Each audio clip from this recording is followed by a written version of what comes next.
So before ako spouse lang ako.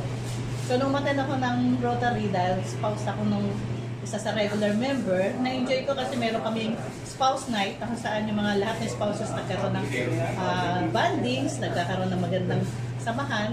So na-enjoy ko yun. Tapos nung nag-a-attend ako ng regular meeting, kahit spouse ako, na-encourage ako na mag-Rotarian. So yun na yung nagsimula na na-Rotarize ako nung naging presidente. So napaka-sarap na experience na-experience ko na mas marami ko nakilala mga kaklase kong presidente. So yun na, tuloy-tuloy na yung aking pagiging active bilang presidente. Yung mga nakaraan namin meetings, sa pinakamasasaya namin meetings, kasi complete, halos yung aming grupo.